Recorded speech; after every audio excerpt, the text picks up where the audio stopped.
అందరికీ నమస్కారం, good evening.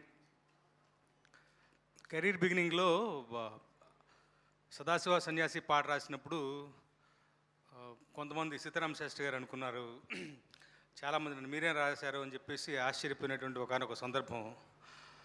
అలాంటిది చిట్టి పాట రాసినప్పుడు జాతిరత్నాల సినిమాలో మీరే రాశారా, బాగా యూత్ అయిపోయారే అని చెప్పి అదొక సందర్భం. అప్పట్లో చిట్టి మళ్ళీ ఇప్పుడు సెట్ అయింది, మంచి పాట రాయించాడు ప్రశాంత్. Thank you Prashanth. ఆ చిట్టి పాటకి మ్యూజిక్ రాదనే, ఈ పాటకి కూడా రాదనే మ్యూజిక్ కొన్ని అలా కుదిరేస్తాయి. ఈ పాట ఈ సినిమా తాలూకు ప్రమోషన్లో సింహభాగమైనందుకు నాకు చాలా సంతోషంగా ఉంది. ముఖ్యంగా ఇక్కడికి వచ్చిన దర్శకులు మిత్రులందరినీ వీళ్ళందరినీ చూస్తే యూవీ క్రియేషన్స్ అన్న సంస్థ మీద వాళ్ళకున్నటువంటి అభిమానం తేటతెల్లం అవుతుంది. అంతగా మంచి నిర్మాణ సంస్థ, వంశీ గారు, ప్రమోద్ గారు, సందీప్, అజయ్ అందరూ పేరు పేరున కూడా ఒక ఫ్యామిలీలాగా అందరిని చక్కగా చూసుకుంటారు. అలాంటి ఒక సంస్థ నుంచి వస్తున్నటువంటి ఈ సినిమా మంచి ఘన విజయం సాధించాలి.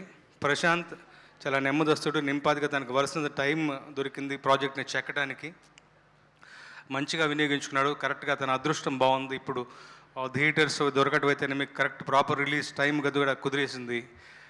భజే వాయువేగం అనే టైటిల్ ఎప్పుడైతే పెట్టారో మా అన్నయ్య గారు భరణి గారు చెప్పినట్లు ఆంజనేయ స్వామి తాలూకు అంశ ఏదో ఈ సినిమాలో ప్రవేశించింది. యునానిమస్గా నాకు బాగా గుర్తు, గ్రేటాంధ్రమూర్తి గారు ఫస్ట్ టైటిల్ గురించి ఒక ట్వీట్ చేశారు. సో అదొక పాజిటివ్ వైబ్గా అనిపించింది. సో మంచి టైటిల్ బాగా కుదిరింది. టైటిల్కి తగినట్టుగా అంటే ఏమాత్రం తగ్గకుండా ట్రైలర్లో కూడా చాలా రేసీగా అనిపించింది, చాలా మంచిగా ఎంగేజింగ్గా ఉంది. తర్వాత ఒక్క జానర్లో ఈ సినిమాని ఫిక్స్ చేసే సినిమా కాదని నాకు పర్సనల్గా అనిపించింది. రేపొద్దున మీరు కూడా అదే అవునంటారు. చాలా ఎంగేజింగ్గా ఉంది సినిమా. సో మా ప్రశాంత్ చాలా మంచి చేయాలి ఈ సినిమా. యూవీ క్రియేషన్స్ వరకు మంచి లాభాలు సంపాదించి పెట్టాలి.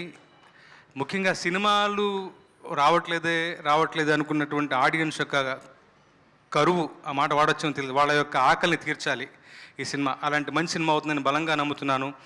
రచయిత మధు నాకు చాలా కాలం నుంచి మిత్రుడు.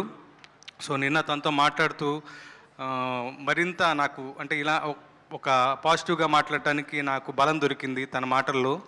చాలా మంచి సినిమా అవుతుంది ఈ సినిమా. నిజంగా మీరు అందరూ కూడా ప్రత్యేకంగా ఆదరించాలని మనవి చేసుకుంటూ, ఇక్కడ నాకు చిన్న కనెక్షన్ ఉంది. కార్తికేయ హార్డ్ వర్క్ నమ్ముకున్నాడు, చిరంజీవి గారిని ఇన్స్పిరేషన్గా తీసుకుని పైకి వచ్చినవాడు. నాకు తనకి ఒక కనెక్షన్ ఉంది. మేమిద్దరం కూడా ఎన్ఐటి వరంగల్లో చదువుకున్న వాళ్ళమే. ఆ రకంగా కార్తికేయ అంటే నాకు ప్రత్యేకమైనటువంటి ప్రేమ. కార్తికేయ యొక్క దినదినాభివృద్ధిని చూస్తూ గమనిస్తూ ఉన్నాను. ఈ సినిమా అతనికి మంచి బ్లాక్ బస్టర్ విజయాన్ని సంపాదించి అతని కెరీర్లో మరొక మైల్ స్టోన్గా నిలవాలని చెప్పేసి కోరుకుంటూ సెలవు చేసుకుంటున్నాను. ఎప్పుడున్నా ఎక్కడున్నా కానీ కోటగిరి వెంకటేశ్వర గారిని చూస్తే ఒక సంతోషం. ఇవాళ సభలో ఆయన ఉంటూ కూడా నిజంగా చాలా సంతోషం. మిమ్మల్ని కలుసుకోవడం చాలా సంతోషంగా ఉంది sir. Thank you so much. All the very best to Bhaje Vayuvegam and to our UV creations, Karthikeya, Prashanth, everyone. ముఖ్యంగా రథన్ మ్యూజిక్ చేశాడు, పాటల వరకు అనుకుంటాను. If I'm right, Kapil recording చేసినట్టున్నాడు.